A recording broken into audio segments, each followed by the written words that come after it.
What's up, everybody? Welcome back to another episode of the Believers in Business podcast. I am your host, Brian Adamson, and listen to me before I say another word. Pull up a chair. You're not going to want to miss this conversation. I have with me the one and only Storm Leroy, employed millionaire. I'm talking about unapologetic visionary, brilliant mind, heart of a servant, and y'all are going to be well fed today. And cook me in the comments if I'm wrong, but I promise you I won't be. Get real comfortable because we about to go all over the place. I have no idea where we're going to go, but I do have an idea where I would like to start. First and foremost, thank you, brother, for sitting down and having this conversation with me today. Man, I want to thank you for allowing me to be here and allowing me to be myself. That's real, bro. Well, that's what we want. You unapologetically, because that's the thing, that's the magnetism that I've been drawn to from afar over the years as I've been seeing you throughout your process. And it's few people that I've been able to talk to that has done partnership at such a grand level. And I'll let you share as much as you want to about kind of a wave that you were on, your partners at a point in time where y'all were just administering all of this financial education and all these other things into the community and otherwise. I want you to talk about the good and the bad of being in partnership and how to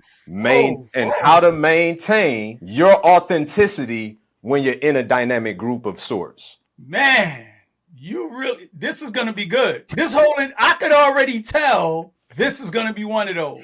You know what I mean? Let's talk about it. Now we want to talk about partnerships and me being in partnerships. Well, the partnership was only one real partnership I had with my brothers, Ash Cash, Marvin Mitchell. We had Path to Prosperity. And the key thing for us, we were bringing different things to the table. When you bringing things to the table and you working with people, you want to make sure you don't work with somebody that's doing exactly what you do. It defeats the purpose working with somebody. Let's say you building a house. You got somebody that does construction, another guy does construction, and one guy does electric.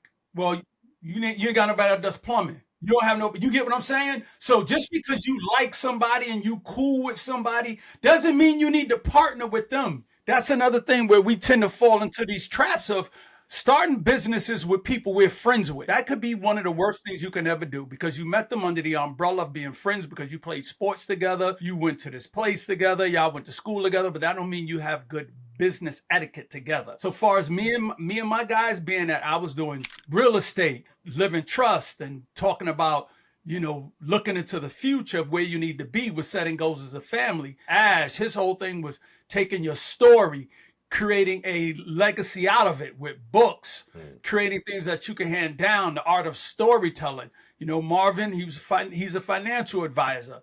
His things was telling people how to become their own bank. So we mesh well because it all told a story with us working together. Ash with creating the story, me taking your life story and your job as being your first business partner to build a legacy, take your paycheck to invest in that, live in trust. And then Marvin, we're now taking that legacy and the real estate you buying and now taking that, put that in a financial holding, creating that security, how to take that and now get life insurance policies, build out. So we had our thing in unison was great, but at times you have to understand, and not to the extreme, but there's a reason why Fugees break up. There's the reason why the Fat Boys broke up. There's a reason why Aerosmith. There's a reason why Guns N' Roses. You can take just about any group in the world, and there's a reason why they're not together no more. You know why? And it's in some of it, and I'm not saying this because I don't want you guys to think, okay, here comes the horror stories. No, people grow in different directions. I understood my plight was for me to enlighten my people and for me to educate them on looking into the future. And I can't tell a story about what I did with real estate years ago because it doesn't work now. You can't do what I did buying real estate. I started in 1999 buying brownstones, 300,000. They almost 2 million. I started buying real estate out of state, 40,000, 60,000, not flips, tenant occupied, ready to go, selling them 100, 140, 180 like that. Those days are over. I need to give you new information. You need to know what's against you now. The market was different. Interest rates was different. Like debt servicing was different. You can't do what I did, but guess what? I'm going to tell you how to combat what they're trying to do against you now and now how to change into that. So we just went different ways, but we still talking everything and we there for each other. But he's doing that thing, he doing that thing, and I'm doing my thing. And may we get back together and say, you know what, Wonder Twins, unite. Like we transform, we may, but I know what I have to do right now, where I need to go for my people. Yeah, and just let me be very clear to the audience, right? Because I'm glad you said what you said. I didn't bring that up because I thought that there was some type of issue No, or no, I know dissension, or you make that all of the likeness. Mm. How do you maintain the humility and synergy to stay on the ultimate goal and letting everybody still get the pieces that they need for themselves individually while still function as a power group in that way? Well, you're definitely going to have those. It has to do with age too. I'm the oldest one out of all of us. So I did the ego thing. You know, I'm in my 50s now. So in my 30s, before social media, I was out there. I was an artist. I was traveling. Like, no, there was no egos at all. Never an ego. And it had a lot to do with age range. I was the oldest, then Marvin, then Ash. I understood, like I was the balance out of all of us. Like we have our discussion. You know, you don't agree on everything. But then there was those times where I would go, look, we're going to have to figure this out on how can we do this and that, because it doesn't work if we all are trying to do the same thing. Or maybe you can take this time, or you can do here, or I can do that. And it's like, once we did it like that, and I really became that voice, and they would always say, Storm's the elder statesman of the group. Like he's the wise man when he realized something. And that's what I would do, because I've been in these situations before, and I realized nothing's bigger than brotherhood. And there's nothing more important in the world to see as two black men who can't work together. Like they would love to see that. And I wasn't going to let them win. We did great things, and we still doing great things as individuals. We made a lot of money. We helped a lot of people. But believe it or not, and most of you understand this, the people that are closest to you, they really want to see you fail. Like a lot of them want to see you fail. And a lot of time it's not in malice. People feel like they protecting you by keeping you humble. And I'm going to tell you from the bottom of my heart, don't ever be humble. Don't say, oh, you know, I'm just going to lightly do. No, if God gave you a power or gave you something that should shine, who are you to tell him you're going to dim the light? I'm giving this voice to be able to speak and talk to people. Who am I to say I don't want to stand in front of 1,000 people and speak if I know I contain that power in me to be able to grab a mic, speak clearly, and have people go, oh, yo, what are you getting ready to say? I'm supposed to do something with it. So yeah, we did good, man. That's strong, bro. And just so everybody know, right? We're gonna pivot more into your individual stories. By the way, why don't you tell the people what were y'all? So scripture says one can put 1,000 to flight, but two can put 10,000 to flight. So scripture tells us that partnership causes exponential growth. Oh yeah. Comparatively speaking, to what you can do as an individual, right? And so seldom do I get to sit across from somebody that has done partnership at this level, which is why I wanted to start the conversation there, because we got too many one-trick ponies. We got too many entrepreneurs in isolation. We got too many people not understanding the power of collaboration. And you've done it at a high level. If you don't mind sharing with the people, like what were y'all able to amass by coming together at such a situation? You know, I'm not big on money talk, right? I'm always believing in influence. But I believe, you know, and I'm not a big religious person and all that stuff. You know what I mean? Like I don't know all the verses and the Bibles, and I could quote, but I do believe. And I believe that God he will give you what you need to succeed. So he gave us the fuel for our rocket ship. We did in 3 years over $20 million. Bro. We helped thousands of people in the process. People started businesses, changed their lives, changed their careers, left out the country, tons of real estate, life insurance policies, living trusts. Like, you know, we've through big events that cost millions of dollars and put that money back into the community, back into our events. We did events in Miami. Like we did our first event we spent we spent over $3 million to throw our first event, roughly almost $4 million. But we wanted to provide people the experience to understand that, yeah, we made a lot of money, but we're not going to have y'all come out here to some rinky dink shing ding and be like, oh, no, they came out and they saw it all and had a blast for the weekend.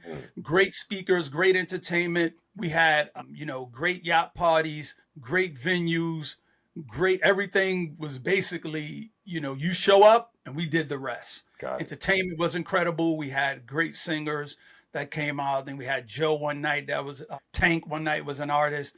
And people walked away understanding that, wow, these guys did this. This was a dude who worked at Verizon. Storm worked at and I didn't retire. I recently retired. It wasn't too long from me retiring, being on that stage. Wow. When I was on that stage, I told people I just left my job, even though I've been doing this for maybe, I think it was a year and a half. I said, I just walked out my job a year ago and I'm standing on stage with y'all, changing lives. But my mind set about this was adjusted over 5 years ago. But my belief that I can do this was something that was developed in me and in everybody who's listening to my voice. The day you were born into belief, but we're raised around doubt. That's the biggest problem we have. Bro, you done said so much and you ain't say a whole lot, but you said a whole lot without saying a whole lot. I'm gonna tell you that right now. So let me just double click on a couple things I heard you say. So the first thing is it takes money to make money. Can we please educate the folks? You and I have both been notoriously known for, you know, different strategies and such of how we acquire real estate, which maybe we'll get into here in a minute. But can we talk about how it takes money to make money, Storm? Yeah, 1,000%. I'm gonna say it again. Your job is your first business partner. I would not be sitting here. I would not have done anything that I've done and still doing the things that I'm doing if it wasn't for me having a job to pay me. The biggest problem with us, we don't know what to do with our paycheck. We get it and pay bills and we think, okay, now whatever's left, I'm going to give to me. And now let me go back to the job and beg them for some more money. In exchange, I'm going to give them some more of my time. And your time is worth way more than what they paying you. But you need that salary to grow. Problem is, you just don't know what to do with the salary. I don't care if you're not making a whole lot of money. Like, you plant a seed. Every tree that you see outside started from a seed. Every big oak tree, apple tree, whatever, it started from a seed. But the seed knew its mission. You just have to figure out, what am I going to do with my seed, my little bit of money? If you were to continuously take, for example, I'm going to give you it real quick. If you were to take every day a penny, just the analogy of a penny, 1 cent turns into 2 cents. The next day, 2 cents turns to 4 cents. 4 cents turns to, if you were to do that for a year, don't you know that accumulates to $1,000 eventually? Problem with us, we want to amass wealth now. We want everything right now. I can't get it now. If I give you 1,000, can I get 5,000 by next week? No. We all can tell you how to make money and how to get rich, but the problem is, it's slowly. It's not fast. No fast money is ever going to last you. So you need to take your money and start investing it in other avenues. For me, investing my money, I understood that I'm going to take my money, especially my tax returns. Stop getting your tax returns and balling out, thinking that tax returns is something for you to now go splurge, when in actuality, the government's holding that tax return at a very terrible rate, giving it to you, and now you think it's a gift, and you get it, you want to go on a trip. You want to buy you a car. You want to buy you some clothes. You want to go do this. You want to go party. No, take that and invest. The stock market is still your friend. Technology is your friend. Crypto and digital assets, and I'm going to say this without being shy about it, is the future. It's where everything's going.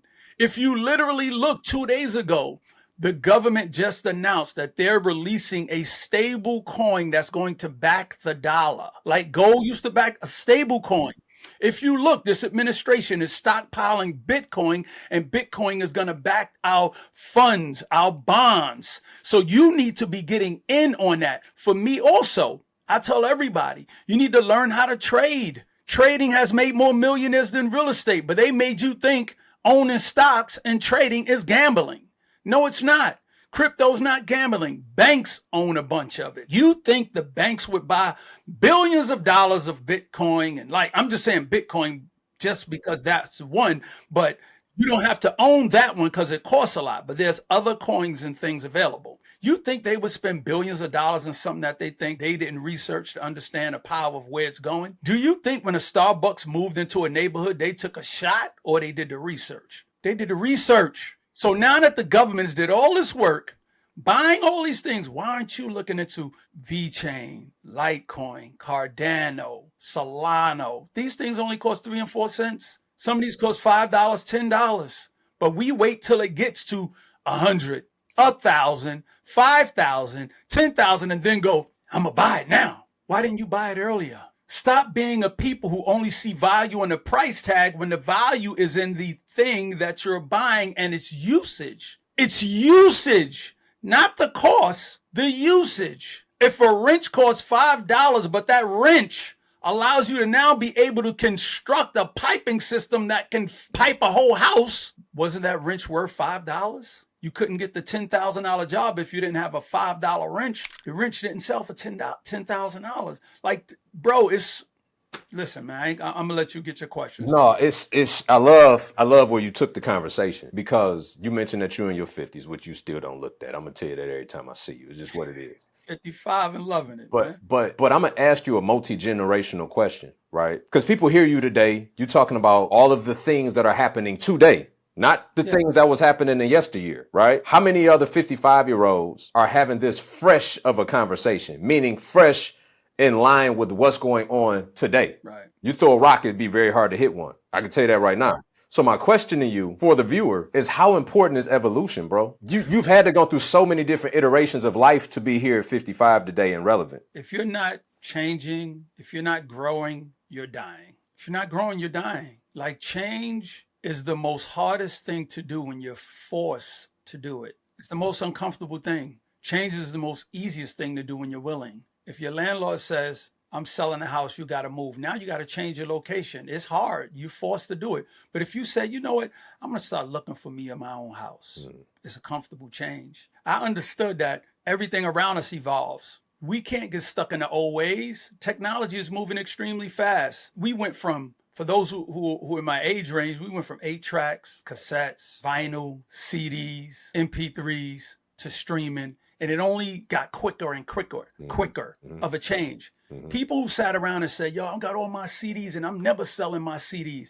How's that working out for you now with a closet full of CDs? I got all my DVDs. I'm never getting rid of my DVDs. How's that working out for you now? Streaming services. You streaming music on your phone. You got Netflix. You got HBO, you got all these things in your phone. What makes you think all this other technology is not going to take over? You're witnessing growth and change. You just don't want to invest in this growth and change because we stuck in our old ways, and that's a problem. The evolution. But where you get that from, though, Storm? Right? Like where did this be? When did this become apparent to you? Because I don't think this is something you just grasped in the last 5-10 years. It seemed like it's been in you for a long time. I've been an avid reader, and I understood that money happens in evolution, right? Like, if you want to continuously make money, I mean, not hard working, go out and make money, you always have to be a thinker. Like, we will buy the future, but we won't invest in the future. There's people, like, we bought cell phones. People my age bought cell phones. But did we think about saying, I'm going to buy Apple stock? We had cable TV. Did anybody say, I'm going to invest in Cablevision or Spectrum? We buy electric cars. Did anybody say, I'm going to get in a Tesla? Like, the older we get comfortable. And I understand. And this is what I like to remind my older generation. We are no longer the consumer because we know what music we like. We know what clothes we like to wear. We know our playlists. We know what foods we like to eat. We know what we like to drink. But the teens, the 20s, and 30s, they still figuring out what they like to wear, where they like to go, They're the investment. I'm going to give you a better analogy. My father had a wallet. I came along. I had a wallet and a cell phone. My children came around. They got rid of the wallet. They got a wallet. They got a cell phone with credit cards in it. My children got a cell phone. They ain't got no wallets no more. Now my grandkids, guess what? They not even going to have a cell phone. When you start thinking like that, you're going to go, I need to start investing in the next thing. You see what I mean? Bro, look. If I had a favorite cartoon, it was probably the Jetsons. Forget years away. We're days away from people sleeping in the sky. Yes. Right? So the cars that we drew in elementary school, I'm 41, right? I'll be 42 this year. So I'm an 80s baby. The rectangle cars that we was drawing in middle school with the big rims on them, Tesla trucks now, right? So it's like, for us to think that the things that we see that seem so futuristic didn't start in somebody's mind, meaning that it can't be created in their hands, we confuse. Yeah. Because thoughts become things. Yeah. right? A lot of the things they show us, they already have a plan. They just don't know when. It's like they have the right timing has to be released. When you watch these movies about futuristic this and societies going this way and the evolution of this is nothing new. None of this is new. It's just how are you going to release it amongst every generation has to get this thing because certain generations are not ready for it. Social media, this thing been around, been ready.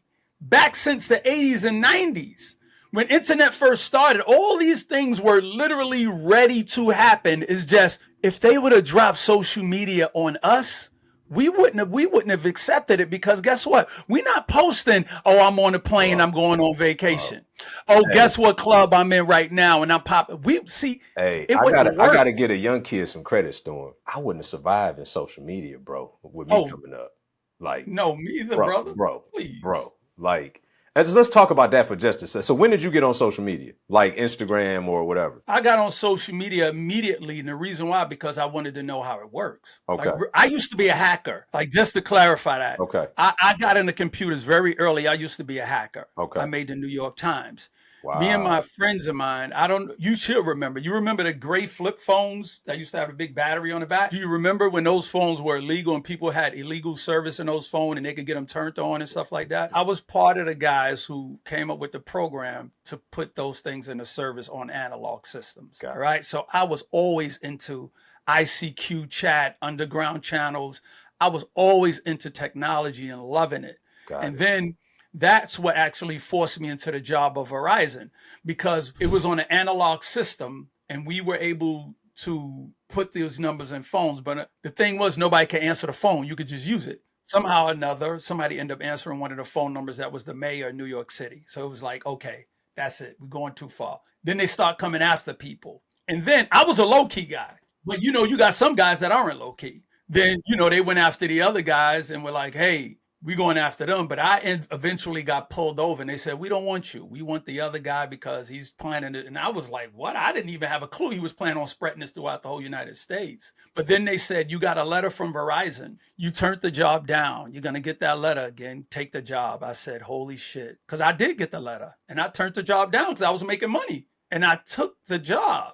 But I've always been into technology and into the future. So I just wanted to tie the knot on that. But I was curious about you getting on social media because we come from that environment and that element where, to your point, it wasn't sexy to be out front taking pictures and posting. And I'm like, by the time social media got, where it was like, if you ain't doing it, if you ain't posting it, I'm like, I could go back decades and find the archives and start putting, you know what I mean? So I didn't know how weird that was for you. It was very strange for me, bro. It was very uncomfortable the first couple of years of being on social media, of allowing myself to be exposed in that kind of way and letting people into my life. Because, I was in the mix when I was younger growing up in Detroit. You know what I'm saying? So that was foreign for me, bro. No, it was uncomfortable for me, but it wasn't uncomfortable because I wasn't sharing my life. I was sharing how to be successful, how to buy real estate. I wasn't sharing my family, where I live, where I'm traveling. Like that's my private space.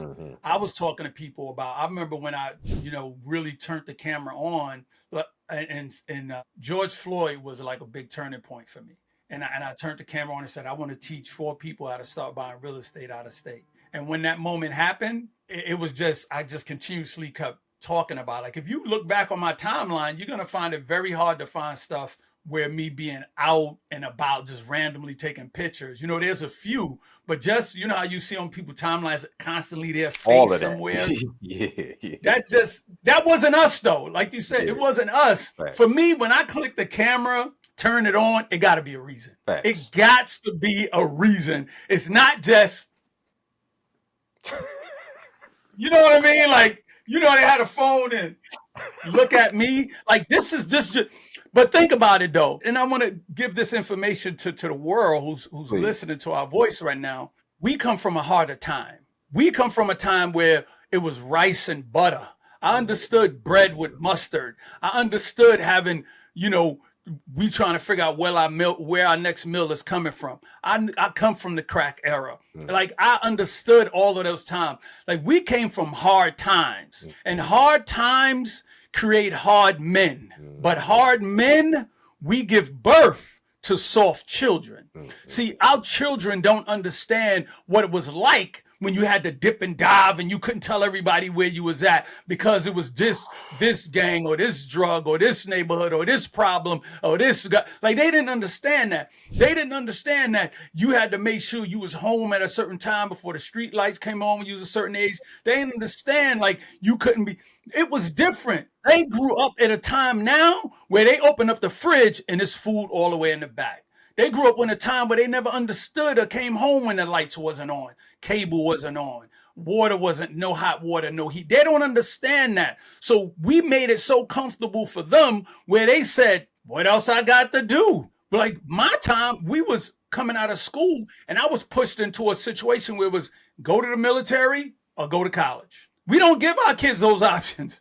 Like, we had to make decisions at every point in our life on what to do with our life. But we tell our children, oh, they'll figure it out. Oh, they'll figure it out. They'll figure it out. Oh, I don't want them to go through what I went through, which is some of the biggest handicaps in the world. Our parents had a reason to tell us they don't want us to go through what they went through. My parents went through Jim Crow. They went through not being able to get jobs. They went through redlining. They went through not being able to buy real estate. So they didn't want me to go through that. What nerve of me to be able to say, I don't want my kids to go through what I went through. What? Being able to get a job at Verizon with a pension and 401ks and health benefit? What? Being able to buy a house? What I don't want them to go through? Being able to get overtime? Being able to vote? Oh, excuse me if I don't want them to go through that. We are too soft because we think that we're doing them a favor by saying we don't want them to go through what we went through when it made us. I learned the hard way that especially my youngest, entitled. My oldest understood. See, these kids we have to snap out of that and go, no, I'm not giving you money. No, go in there and figure out, go fix yourself something to eat.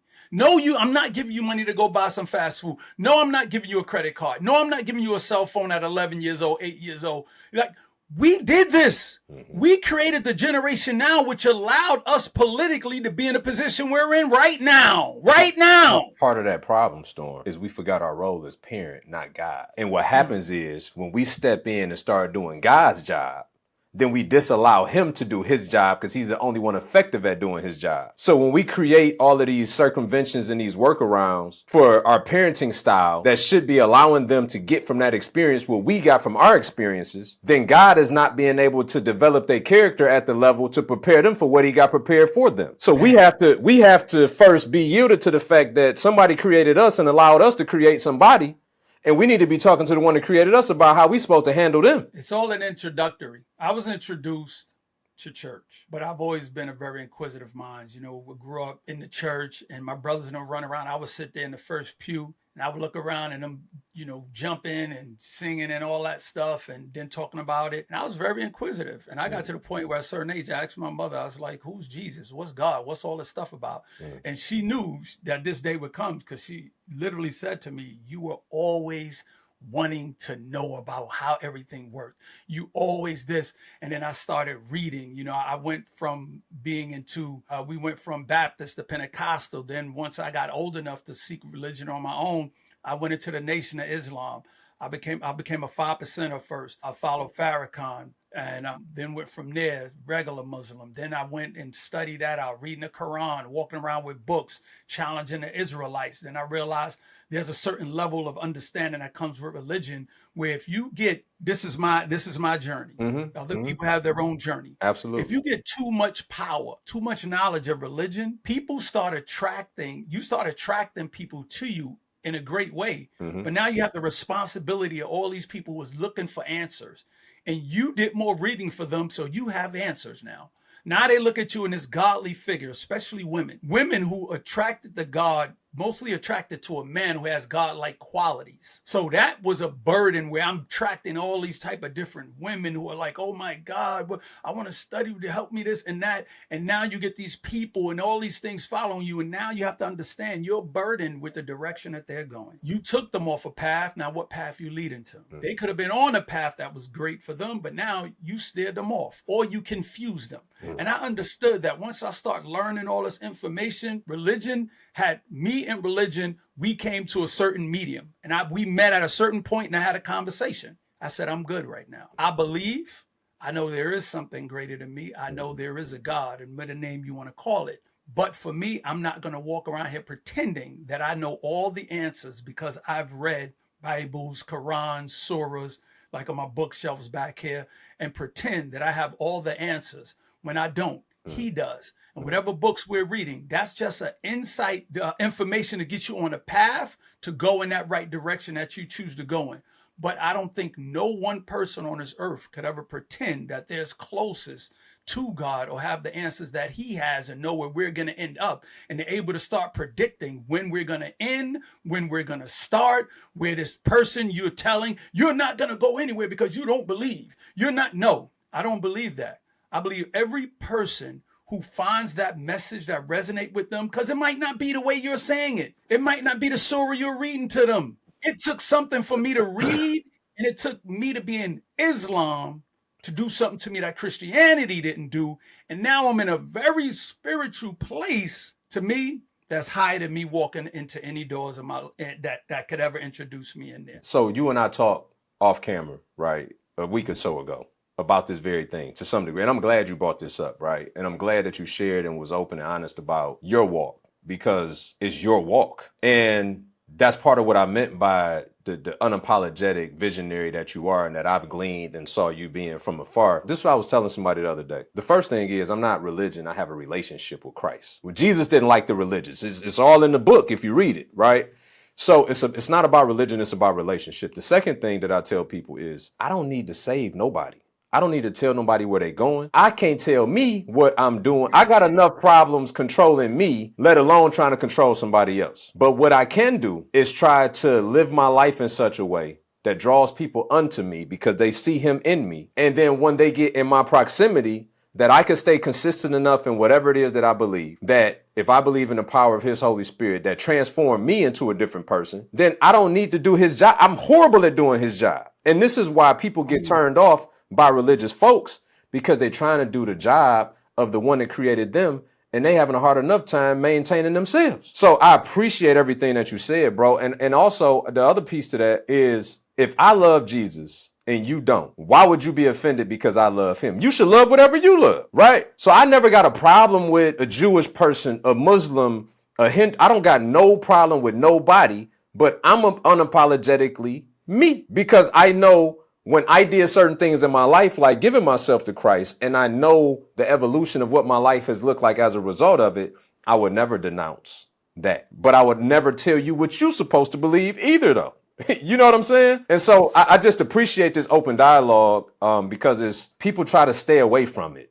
Stay away from religion. Stay away from politics. Stay away from race. Well, why? Because we're immersed in all of it. So why stay away from it? When you walk out, I tell people the reason why I love these conversations, because it's a must. It helps you define who you are, where you're going, and remind yourself what kind of circle I'm in. Because if I can't be in my circle and we talking about politics, I don't know the intent of the people who I'm with. If we want to have political, I want to know, how much do you know about judges, Congress, Senate? How much do you know? Okay, cool. If we want to talk about race, okay, how much do you love your race? How much do you, or if you're against your race, are you a racist? Like, I need to know the qualities of the people around me, and these topics are going to help me decide I can't mess with you no more. I can't keep talking to you about the NBA and then somebody roll up and be like, black people are very dependent and they need help and they want to do this. And then I'm like, oh, hold on. It's not we dependent. You have to understand that coming from 400 years of this happening to us, and now they're talking about a great wealth transfer that's about to take place, when over 60 years of trying to be able to build wealth, we were being held back. So it was unable to do that. Real estate has never been a mechanism for us for building wealth throughout the years. We've made money off of real estate. We've been held out of real estate until the Fair Housing Act of 1968, when we were allowed to buy houses. Real estate been around a lot longer than 1968, Storm. That's where I'm going. They created a law in 1866 after the Civil War to allow soldiers to buy land, and that's how they started building wealth from 1866. That's why you have families that own Montana, Arkansas, all of that. But we were out for a whole extra 100 years. So there's no such thing as, we had all the opportunities in the world. But then if I got that friend with me who like, yeah, you right. Black people just always complaining. I'd be like, I didn't know you felt that way, fool. You see what I mean? That's why you need to know these kind of things so you know who you with and who you can be intellectual with. I just don't want to be around people just to be around you. That's not going to work. I need to know your aura and your essence. If we that close, and I know I'm probably a couple pieces of pepper sprinkled in all the salt in your life, and you're not inquisitive enough to ask me things for clarity, and we're close, something is off about that. I love that. Definitely something's off. You know what I mean? Because you're talking about it in other contexts, just not with the one you should be talking about it. So I agree 100% with what you said, bro. So let's flip that on his head for just a second. Because there are then others in our community that they was rah, right, everything you just said, but then use that as a crutch as to what happened since 1968 till now in their life. So let's talk about that part. What's the responsibility? Because now we have the ability. My responsibility, their responsibility is to understand that look at where your parents and your grandparents came from and what they went through. And I always like to use this analogy, especially when I'm on stage. I tell people there was somebody in the bottom of a ship, chained up, butt naked, an ankle of feces coming across the transatlantic journey, who every time they got above deck, they thought about killing themselves, but they didn't kill themselves because they knew one day their ancestral tree, you will have the freedom that they would never have. You're here now and you're complaining about how bad it is. I want you to think about how bad he or she had it. And now you're here. What are you going to do with this opportunity? And then I make them realize I ain't got it that bad. That's it. The worst that could happen is what? We BK, we bankrupt. That's the worst that could happen. We lose some money. Some people may be upset. We born to bounce back. Don't you know? And I say, don't you, I mean the people hearing my voice right now. Mm-hmm. Don't you know you can gain it all, millions, lose it all, and be okay because you came from nothing. And you'll figure out how to get it back. Good. But don't you know those that were born with it, lose it, they'll kill themselves because they never knew life without it. It's money. When this influencer thing started, it was COVID money running around. Everybody could turn on the mic and, share some information or even steal information from other people, set up a course, set up a community, and everybody's making money. COVID money just out there. Everybody getting money. And then now you look at it, the same people who live the lifestyle of that glorified of look at my house, look at my cars, look at my jewelry. They attracted people to them based on those things. So now people don't have that money to support to be in their communities no more. They not turning on the cameras. They ain't thinking about these people. I came down and downgraded the cost of being in my community because I understood people still needed the information. They didn't have the money. They still needed to be around like-minded people. A lot of people in this space became self-centered around the money. And now a lot of them who even want to do who want to do the right thing, who want to be just, they can't because they got a lifestyle to portray. They got to keep the 3 cars, the 3 houses. So now they just taking money from anybody they can. You see it all the time. You see the lifestyle selling online. I'm like, y'all still doing that, but you got people still attracted to it and people still giving them the money. But it would look better in my eyes if they were to say, you know what? I realized I didn't need 3 cars. I realized I didn't need 3 houses. I downsized for the benefit of building something bigger and also because my community needed me more. See, when you can humble yourself like that, like I could, after we made 20-something million, I couldn't I didn't want to make that kind of money because it wasn't out there to be made no more. Like I didn't feel comfortable with $30,000 mentorships, $10,000 mentorships, because that money ain't out there no more. You started hearing people for real breaking down, people who were hurt, people who were losing it all. And I start witnessing even in the housing space, people who were getting that money but still wasn't paying me my rent and all that stuff. And then now I need a place to live, the money and like everything changed so fast. And we could see its impact on the market now, where so much money was printed and put out there. It's causing these tariffs, and now the U.S. got to pay the loan back of $7 trillion, and they got to manipulate the market. But the people who were impacted was our people. A lot of us, not only black people, when I say our people, I mean our people who don't make no more than $30,000 a year, $40,000 a year, but they wanted direction from people like us who had knowledge. We have to say to ourselves, I was blessed to make so much money. How can I give it back? How can I pay it forward? How can we help people? How can I help people and not seem like I'm doing it for money? Because to me, it ain't like, if you ain't make enough money to sustain your lifestyle, you did something wrong anyway. Like, I'm going to give you back the floor. I said something on the interview. I said, I made enough money. I got a lot of comments. What you mean? You made that much money? I said, no, I made enough money because I don't live an outlandish lifestyle. The money that I have right now, I could turn off the mics, the camera, ain't got to do nothing with no social media. I ain't got to have no community. And guess what? I'm going to be okay because I live a very modest lifestyle. I don't have 3 or 4 cars. I don't have all this jewelry. I don't need that, man. We got to start doing more for our people and build something. And I understand people who pay attention. Yeah, I get all of that. I get all that. But guess what? People need a place of refuge to be around those who they can hear about how they did start from not having money. Because some people do have $10,000, $20,000, but they don't got robbed. I hate to use that word robbed, but taken advantage of so many times. They're not trying to invest it again. But if you could show them, come in here for free and come hang out with some people. And now somebody else was like, man, I didn't have no money. I came in, I got my tax return, $1,200, and I started doing this. See, it has to start from that story of not having money. Not, oh, I got 30,000 from PPP. Oh, I got 10,000 COVID. So let me ask you this. Do you think the people that's chasing lifestyle brands and getting duped, that's on them? Who do you hold more responsible? The creator that's Yes, duping I'm not them, even or going to bite my tongue. For a minute there, I was thinking about the right way to say it. Yeah, it's their fault. It's your fault. Everything is our fault. If you become successful, it's your fault. If you become a failure, it's your fault. We can't pick and choose on what part is ours and others somebody else's. And in a religious term, people be like, oh man, God did that for me and he did it great by me. And then something bad happened, you blame it on the devil. Right. What is this about? Maybe you didn't take a message God was giving you and you were, for lack of better words, the devil. Maybe you did. Like, that's the truth in my world. Like, I'm responsible for everything because he gave me life and he gave me the will to choose. You have the same thing. That's it. It's your fault. Bro, that's strong.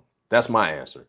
It's always your fault. Okay, then go explain to somebody else how it's not your fault and tell me how your circumstances change as a result of them agreeing or disagreeing with you. So it's got to be your fault, right? It don't matter what they showed you on the front end. Don't get me wrong. Yes, we are, as leaders, I feel like us in this space are just as responsible as the scripture talks about the pastors leading the church, that you're held to a higher standard from the misuse and abuse of the level of authority you've been given. We all, as influencers, have been given a level of authority with our platforms. And I feel like if we misuse and abuse people, there's a consequence to that. So yes, while that person did dupe you, there's a consequence to that.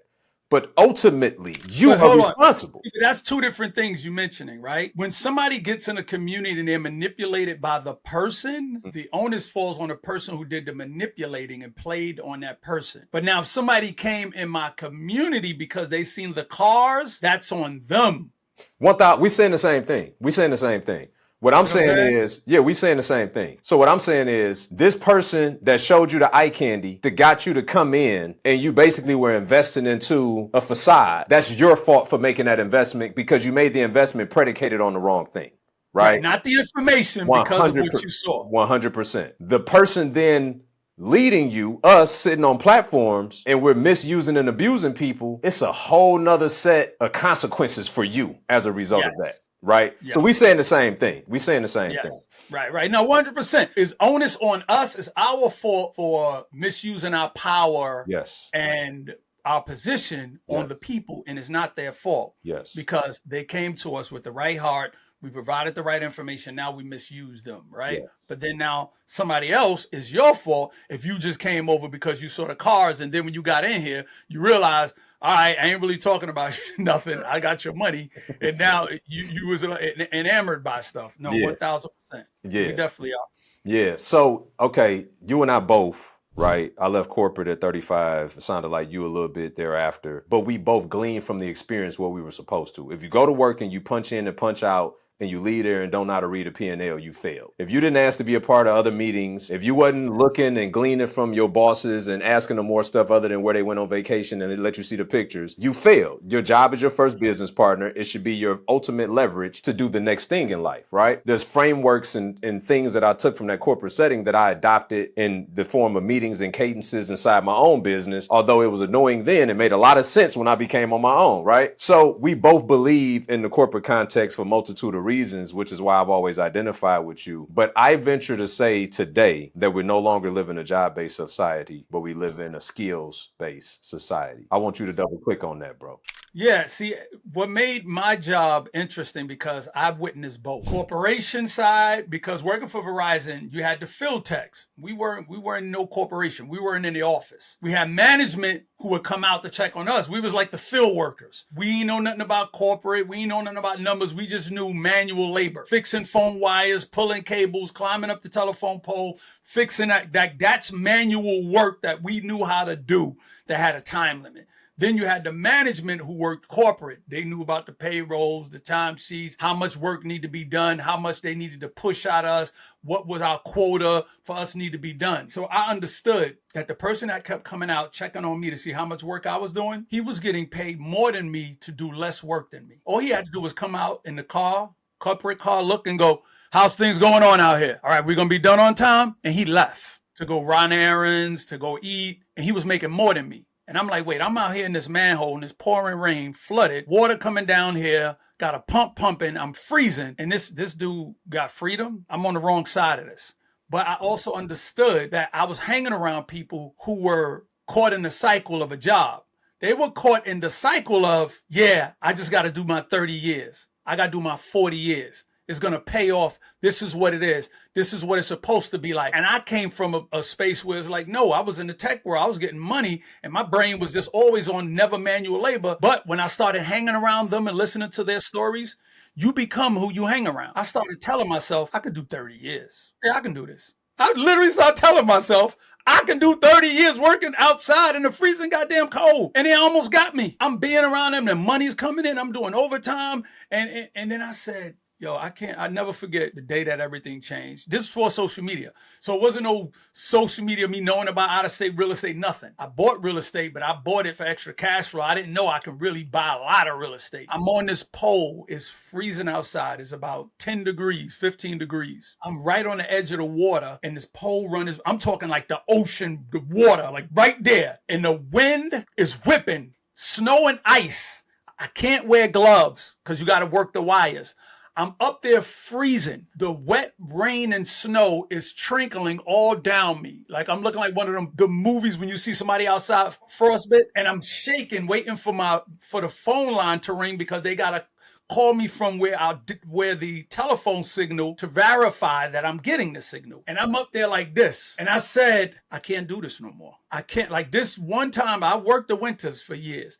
I mean, couldn't do it. And then on top of that, after I get down from the pole, my pants are soaking. Everything is soaking wet. I get into the truck. They pass this rule that you can't run your telephone truck for heat no more than 5 minutes. Now, anybody knows when your car is cold for a long amount of time, it takes longer than 5 minutes for it to heat up. So now they had an idling system inside the truck where if you're idling for more than 5 minutes, they will call you or cut it off. I said to myself, I'm done. That's when a switch hit for me. On top of not the switch already hit, but now it was the activation. See, we all know what we're supposed to do. We all know what we don't know how to execute until we're forced to make a change. I made the change willingly because I was becoming forced to do it. And I said, I'm going to do it myself. That's when I started learning about out-of-state real estate. I started learning about investments. I started learning about the stock market. I started learning about all these things and said, I'm getting the hell out of here because I can't keep doing this. Because you know why? There's always going to be somebody else to do the job you think that nobody else could do. And the minute you stop lying to yourself thinking they need you, you homesick. You got to call, I got to go to work because I got to get this assignment out. And they depending on me. They're not depending on you. you. Somebody will get it done. We are lying to ourselves every single day by thinking this world, this company, that job is going to stop moving because you can't make it in tomorrow. You know, it's funny you bring this up, bro. Like, but first of all, y'all gonna need to press rewind on everything Storm just shared. Like, that in and of itself, bro, there's so many lessons in your story. And one part that you left out, but I will venture that I know the answer to. You also didn't go and quit the next day either, though. Oh, hell no. I had a plan. See, That's when the this money is what I'm talking about, Storm. You know what I'm saying? See, somebody hear that story, they get excited and think they at the movies. And on the next scene, you out here buying houses. You know what I'm saying? Like, this is how life be lifing for people. When I heard that story and knew instantly, remember what I said, we don't live in a job-based society, we live in a skill-based society. Because you had grown so against your job, then you took the initiative to go and get some skill outside your job. How do I know this? Because I did the same thing. By the time I said I'm fed up not doing this no more, it still took me 3 years before I left my job. It took me 5 years. You know what I'm saying? This is the stuff nobody talk about though, Storm. And then we got people out here jumping with no parachute, and we doing everybody a disservice, and then they go out there and they suffocate the new business that they starting because they eating they seed because they have to, that they're trying to survive. So you're not even letting the nutrients and the cultivation and the growth happen because you got to eat your seed. You put it in the ground yesterday, you got to pull it back out because you're hungry. Yeah. So if you treat your job as your first business partner and you can put that seed in the ground because there's other things feeding you still, now you can grow something that's sustainable for you and it when you're ready to make that transition. And I just couldn't let us blow past that stop sign and not come back because I knew people missed that part, bro. That's good. Yeah, 1,000%. I didn't quit. I developed a plan what to do with my money. From that point on, I said, I'm saving this much money out of every check. I'm taking my tax return. I'm saving it. I'm going to willingly work this overtime. I'm going to do this. I'm going to cut these things out of my life. Birthday celebrations, birthday trips, going to here, sacrificing what kind of meals I wanted to eat, how often I would go out to eat, when I would go out to party. I sacrificed what kind of car I would have. I sacrificed it all. And I want to tell you the power of sacrifice, right? There's this saying, you can sacrifice now, start saving money and eat ramen noodles now. Just start stacking and eating ramen noodles and stacking your money. Or you can wait till you get old where you didn't sacrifice saving money and you just splurged and you can start eating the ramen noodles when you old and you just got a good story. But one way or another, the ramen noodles going to come in your life. It's better off eating them while you're young and you sacrificing saving money, and you can have filet mignon later instead of eating them there while you're alone in a room by yourself, 70 years old, talking about, man, I got to eat another bag of ramen noodles. And ramen noodles could be anything you like, beans and rice, whatever. Find me one Walmart greeter at 72 years old that was their vision after working 45 years, that they was gonna go up there with them raggedy buggies and them raggedy people asking them to see their receipt when they leave the store. Let's be honest. You know what I'm saying? To your point, the ramen noodles is coming an hour later. You know what I mean? Pick your poison. Bro, I knew this was gonna be a good one, man. I knew this was going to be a good one. You know, it's funny something you said about people leave jobs or they get fired or somebody die and we be all up in arms and we like, how can they just move on? And so this year I'm doing something different than I ever done, which is reading the Bible all the way through, right? So I'm in the Old Testament and I'm seeing things so differently now at this age that I am and all the life that I've done so far. And I'm like, we get so bothered by that, but everything in life is patterns, right? I look at God's initial intent since he made the covenant with Abraham to raise his people up in many nations. And guess what? Moses came through, died. Joshua, you up. Joshua come through, died. The next one up, right? It's God's business model. That in order to complete my mission, it's the next one up. Man, you don't know it, brother. I say this, we are all born to be a sacrifice. That's one of my most powerful sayings. I love to remind people. Woo. Question is, what are you sacrificing yourself for? But you are born to be a sacrifice. What side of this sacrifice you're going to be on? I understand I was born to do these things and to do. My life is a bigger story when I realize I'm not here when, let me give it to you in this texture so people can understand this context. Your life doesn't have definitive meaning until you're no longer here, and the things that you've done are being shared by people in a circle talking about either the great things you've done with your life or the lack of potential you portrayed with your life. That's when you know what your life was about when you're not here. When you're here, there's still opportunity to have a great life or a terrible life. There's a chance. But when you're no longer here, that's when your kids, your nieces, your nephews, your aunts, your uncles, your mothers, your father, whoever it is, going to say, "Woo, man, they did so much for his family. They had a great life, had a great job." Or they're going to be like, "Yeah, he didn't live up to his full potential." But we were all born to be a sacrifice, my brother. When you understand that. Bro, I got a piece of content in the queue that's coming out this week. The meme card on it is what they gonna say at your eulogy. I so resonate with that message, bro. Yeah. It's everything about the dash. What did you do in the dash? And it's not relevant until you gone, to your point. Exactly. Which is why people say, what? Let me give you your flowers now, while you can smell them. Because we know that it's not relevant until after the fact. Exactly. Yep. We don't check the tape until it's over. Yep. Yes, sir. Yep. Yes. This right now is a blip on the screen. We're living in between the bookmarks of now. When the doctor tells your mother to push now, and when your God, a higher deity, whispers in your ear only something that you can hear when he says, "You're coming home with me now." But in between those nows, there's a series of next. I always tell people the most important thing you could be thinking about is your next, not your now, because every next will lead you to your final now. What you gonna do next? What's after the job? What's after you figure out what you're supposed to do? What's gonna happen now that your child is born? How are you gonna set? What's next to set them up? What's next for your future? Not just sitting around and looking at now. Now, I understand, sit back and enjoy the flowers, enjoy the roses and all that. Yeah, but guess what? That's the shortest time. When people have this thing where it's, well, I've done everything that I could possibly do. I lived my life. I enjoyed it. It kills me when I hear people talk like that. I've done everything, man. I had all my fun. I lived my life. Yo, tell me what you getting ready to do so I can leave the room. Because there's a lot more living to do. There's a lot more to do. Traveling the world. You will not grow and expand if you stay within the same thing that you've been accustomed to doing, sitting in the same chair, watching the same show. If that's what you want to do, that's what you want to do. Mm-hmm. But even me now at my life now, like I'm out of here next week. My home is finished in Thailand. I'm getting ready to go to Bali and start a development. Thank you. Getting ready to start a development to build some villas out in Bali. I'm headed over to Africa to look at some property to live. Getting my citizenship out the country. And I want everybody within the sound of my voice, I'm going to tell y'all something. You need to be prepared to consider not living here anymore. Like this country, this is not a place where you need to say, I was born and raised here and that's it. No, just because you was born and raised somewhere doesn't mean you have to grow old and die here. You need to be able to say to yourself, is the next 5 years, 10 years going to be conducive for you to live here? What does the next 5 years look like for you as a homeowner or a renter? Are you going to be able to still pay rent?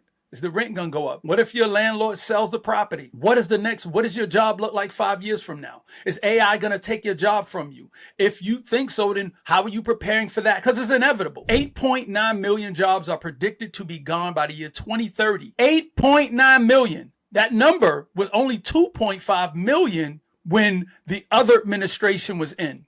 2.5 million. Now that this guy's in office, their main goal is to make sure everything goes automated, everything becomes digital, everything becomes tech, and all the jobs with the Amazon and the Uber drivers and all of this stuff that we thinking can't go nowhere, accounting and computer programming and coding, all that's gone. Stop telling your children go to school to be coding and computer programmers. They have computers that write code for computers. They have robots that build robots. That's not the thing that we need to be focusing on. You need to start preparing. By the way, Storm, real quick, because I don't want this to go over their head, bro. You just dropped a lot of game. Yeah. Y'all listening to this, don't think that Storm is talking about the rich and the wealthy that need to be considering this. This is not the social economic level that he's talking about, because I don't want you to think you're excluded from this conversation. He's actually talking to those that are going to have more of a time struggling living here, where your dollar can go a lot further if you put yourself in a different situation. So I just wanted to make sure people caught what you said, bro, because they heard you talk about Africa and Bali, and they thinking, oh, Storm saying, oh, his people need to go. The people that said Storm level, it's like, no. He trying to give y'all a breadcrumb trail for those that's going to need it. So I didn't want to interrupt you, but I wanted to make sure that people weren't misunderstanding that, bro. This is for everybody within the sound of my voice. If you are one of those people who's saying, man, rent's getting high, I can't afford to buy a house.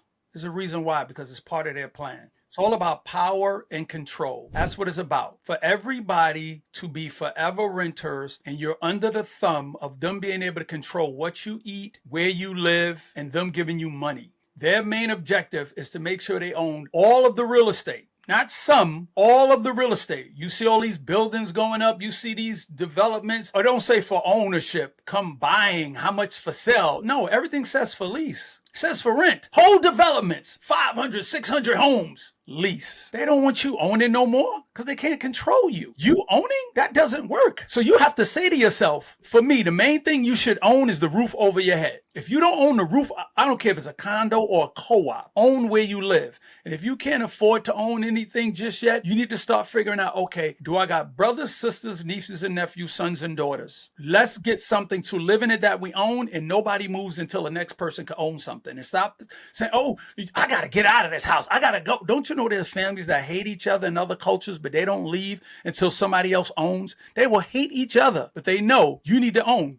Your job, once that's gone, what are you going to do? Where are you going to get money from? So there's a young gentleman now who's on social media. He used to live in Memphis. All his friends were getting killed in gangs. This dude went to Thailand, went there and started a life, got an online job. Here, that job would have made him $500. But that $500 working online is the equivalent to him making $1,500 a month. So now he lives in Thailand. He's on social media going, I'm not saying y'all got to come here, but my brothers, this gang killing each other, this shit don't make no sense. This is what they want. We have to start understanding they don't want us here. They don't want us in this. They don't want us to survive. They don't want us to win. I'm going to give y'all some context. We look around here. Look at entertainment. Look at social media. Social media is a delicate topic for me. I get very emotional because we turn it on and we scroll. What is the main thing they teaching us and telling us? Oh, he better be able to pay 50-50.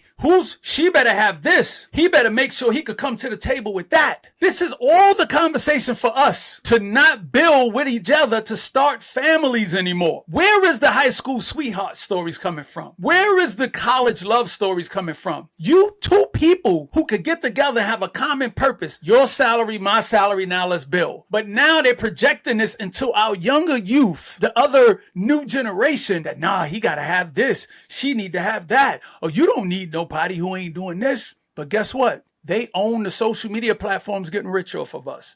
They own all of these other platforms. We don't know anything about ownership. We're fascinated, and I love sports. Don't get me wrong. I love all my brothers making money in sports. But don't you know, Black Wall Street, all these areas, Tulsa, all these areas that we were owning hardware stores, banks, pharmacies, fire departments, all this stuff, that generation of people was only one generation away from slavery. None of them were star athletes making millions of dollars. We got athletes now make millions, billions of dollars. Show me our banks. Show me our schools. Show me our communities. Show me anything that's a representation. Show me our own networks. Show me the thing that we own besides trying to figure out who makes the most money. See, we've been programmed to be a me generation. Me.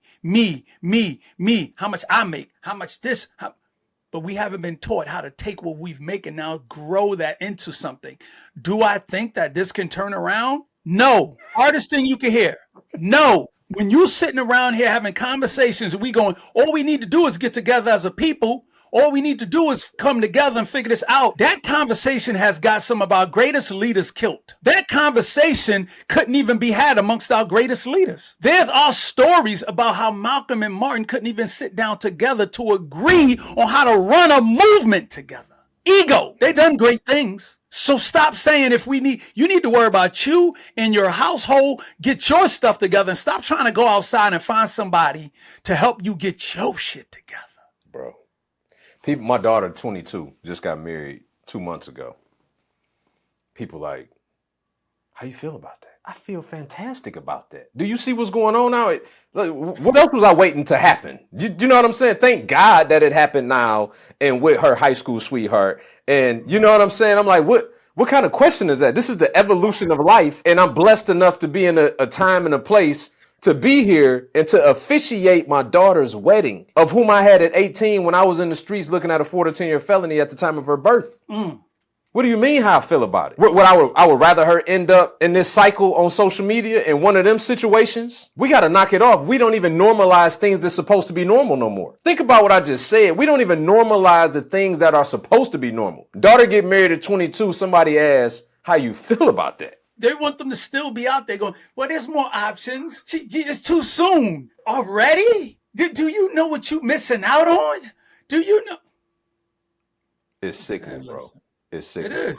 It really is. That's why I said, I hate to say this, but it's checkmate. It's really checkmate for us. It's checkmate. Get your stuff together. Figure out where you need to live and where you need to be, because we're not winning this economic war where we think all of a sudden, oh, we're going to now raise a $1 trillion community amongst black people. No, we could have some stores. We could create some things, but we're not beating where they're at right now. If you look at the political side where they're at, they're specifically want to erase everything about our culture, our existence, everything about us in history books. You heard what they did with the Underground Railroad? They tried to take her out of the storybooks, and like they purposefully are going, we got to take back the power of what this white skin is all about. And when I say white skin, I want y'all to understand something. There's a different level of economics when you have this white power, and there are white people and Asian people who are all of us in the same boat because we economically don't have a lot of money. That's but right. then you have those who are on another level and going, we are worried about this white wealth. White wealth. That's what they're worried about. No, we have to stop fighting amongst each other in this lower tier of wealth. I'm mad at you because you white. You mad at me because I'm black. I'm mad at you because you Asian. You mad at me and I'm Indian. You mad because your daughter go to school with my son. And you should wonder why your daughter's going to school with my son and your son is going. You know why? Because we're all in the same socio-economic level. So let's come together and collaborate 100%. That's what we should be, instead of arguing. We asking the wrong question. We asking the wrong question. Fighting, brother. We asking the wrong question. And by the way, I agree with you in the sense that, and I'm not even going to associate color to it, right? I'm just going to say this. The color is green. And for those that have a lot of it right now, whether that be hedge funds on Wall Street and otherwise, the velocity on the dollar is outpacing anything that we can catch up with. The separation is going to be such a disparity over the next 3 to 5 years that the middle class will be decimated. It is. Completely. Do this for me. Okay. Do this for me. Do this for me. I want us to get rid of the words "it's going to be" and "in the future." The disparity is large. There is no middle class. We thought middle class was becoming a doctor and getting a house. Doctors are struggling and poor. Lawyers are struggling. There's no more middle class. There's have and have nots. Like we take the language, which I'm guilty of that too. Yo, in the future, things gonna be different. The future's now. It ain't gonna be no more middle class. It ain't no middle class. You got people who live in the hood, people who lived in nice areas owning $1 million homes are forced to move in the next lower tier area, thinking is a nicer, it's a little better than where they come from because they can't afford the $1 million home no more. Doctors living next door to people who work for the Con Ed. Think about it. It ain't no community of doctors no more. It's doctors, Verizon workers, Con Ed, people work at Amazon. Oh, a doctor's in my area is a decent area. You got a doctor who bought a brownstone. She's now doing a brownstone on my block. Don't you think there was a time when she could afford to live around other doctors? There's no more middle class.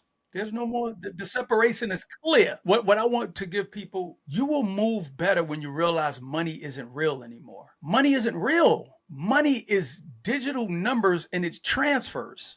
Your grandkids will never touch a paper dollar in their life. Like, you have to understand, you have the capability to turn on your phone, your computer, and learn a skill where you can now trade money and have money coming in and out of your account faster than your body can make it. But all we understand is physical labor in exchange for a salary. What happens when you can no longer do that physical labor? I encourage all of my people out there, learn the market, learn where we're at right now, learn trading, learn digital assets. And it's not like you can't. There's free courses. And don't think you're too old to learn, because you're not. Your 401 and your pension, Social Security is not going to be there. People pensions just took a hit, easy 5%. They got to stay to work for a few more years.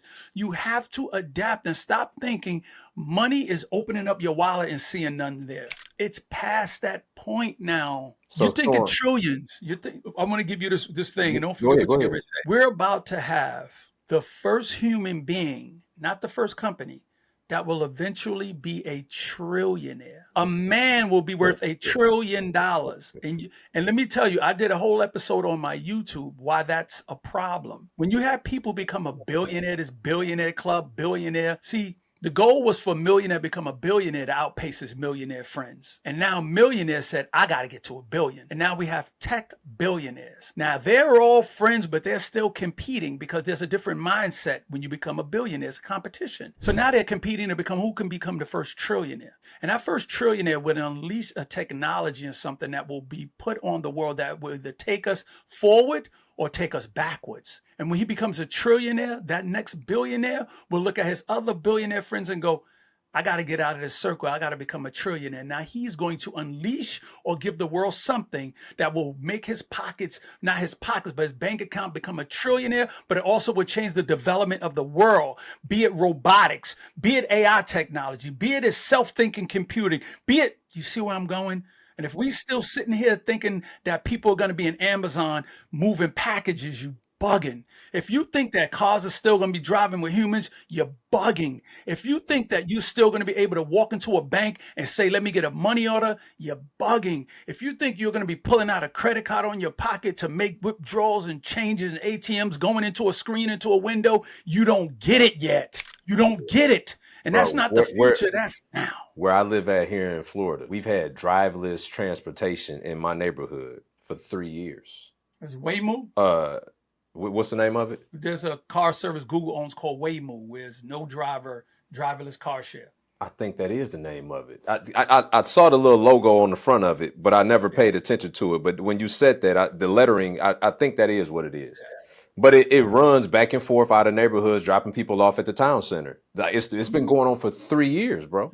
3 years. That's how long I've been privy to it. So let alone how long it's really been going on, right? So what you're talking about ain't new. And one thing you said earlier that's important is your proximity is key. Some of the stuff you talking about right now, based on people and their unwillingness to get outside of their comfort zone and go and see a lot more of what's out here than what's in their peripheral, they think we talking like 10 years from now or something. I promise you, because it's not in their purview and they're not even around people that are having conversations about this, which is why it's so important that hopefully you caused enough curiosity to at least say, let me at least go online and look, right? And then from going online and look, saying, let me go visit. Let me get out of here. Let me go get on a plane and go somewhere, right? Let me go somewhere that I can't drive to so I can see what's really going on out here. So I got, you can't slide that in like that. He said wishful thinking. So you did talk about learning all these various things, right? Real estate, stocks, all the rest of it. You have a community. If you could, before you get out of here, just share a little bit about what y'all do inside your community, that'd be great. Yeah, my community all started with real estate, and it was group economics. You know, I started my community probably about 3 years ago, and it was all about cost of real estate going up, and being a part of my community, we buy real estate together. Like we all buy duplexes, 4 units, and we have a property in LA. We have 11 unit in LA. We got properties in all over the place. But the key is we buy them as a group. And it's not I can't forget the term, it's slipping my head now, but we're all ownership of this. It's not a syndicate. No syndications. We all own it. We all pay each other out. We all going to make equity on it when it goes, because the prices are nuts right now. And now that the prices are even more insane, the interest rates are never going to come back down. I don't want you guys to think it's ever going to come back down to 2 and 4%. It ain't never happening again. They don't want you buying real estate. So the price is going to stay, the rates are going to stay where it's at. So I needed to give my community more information. I understood I got to pivot. I got to add things. So I started learning how to trade. So once I started learning how to trade, and when people hear the word trading, they think you sit in front of a computer for hours. Like now I get on my computer at 9:30, the market's open, I might trade till 11 o'clock. You know, the other day I made 1,100 in a day. I made 800 in another day. And, you know, I might lose 150. I might lose $300 in one day. But the key is I'm making money within my own time. And now I brought a trader in who teaches my community how to trade. They in there doing great numbers. I mean, they in there doing, I have some people doing $6,000 a week just trading. That's Trading strong. on their own time, because you need to learn other things. Also, I brought somebody in to teach them crypto, digital assets, learning about blockchain. Now they're owning crypto assets because that's where the world is going. The United States, the administration just announced that they're stockpiling Bitcoin that's going to back our treasury. So it's no more gold backing dollar, which stop, but they understand you need to learn other tools for the future. So that's my community. I do free calls for people who want to get involved. Easily just Google Storm Leroy. My community is in my Instagram bio. Millionaire Magnets is what I call them. And come hang out, come see what's going on. But definitely start thinking bigger than what you are now, and stop thinking you have enough to get you through. If you're not investing what you have, that bank account won't be able to withstand the price of continuously going up. Real quick, eggs went up to $9 and people made a big stink thinking eggs are going to go back down to $3. I want to remind y'all, our grandparents used to pay 15 cents for a slice of bread. For a loaf of bread. Don't you think when the bread went up to $1, they probably thought it was going to come back down to 15 cents? And guess what? It never came back. Inflation is undefeated, not who wins an election. That's strong, bro. Man, I'd speak for everybody when I say that we were well fed today, bro. Like, I appreciate you coming to share your contribution, bro. You know, I didn't miss my words in my introduction. Like, you unapologetically a visionary. You got the heart of a servant. I see it from afar. I see it up close and personal now. I'm just grateful to be able to sit down and have this conversation. Y'all let us know in the comments how this blessed you. And if it did, don't be selfish. Share it. Share it, right? But not with your hater. With somebody that's actually going to do something with it, okay? Share it with those that you love, because you don't need to be the only one to get this information to do something about it. Give it to some others so they could do the same. Storm, I know outside of Google, like, where can people find you? What's your handles on Instagram, YouTube, and such? Instagram, I am Storm Leroy. YouTube, go to Storm Leroy. I'm on YouTube weekly. I just turn the mic on, like what we doing here. I just turn the mic on and start talking. Come hang out there with me on YouTube. Stay up to date, and I have great guests who are visionaries within themselves and talk about the future of money, the future of technology, because you need to be updated. I'm telling you where you're at now because the information that you hold inside of you. Facts. Facts. Everything you have is responsible for everything that you know. On that note, bro, hey, we could do this all day, and we're gonna have to do this again. I'm just putting it out there now. We're gonna have to do it again. I appreciate you, man. Everybody in the family. Until next time.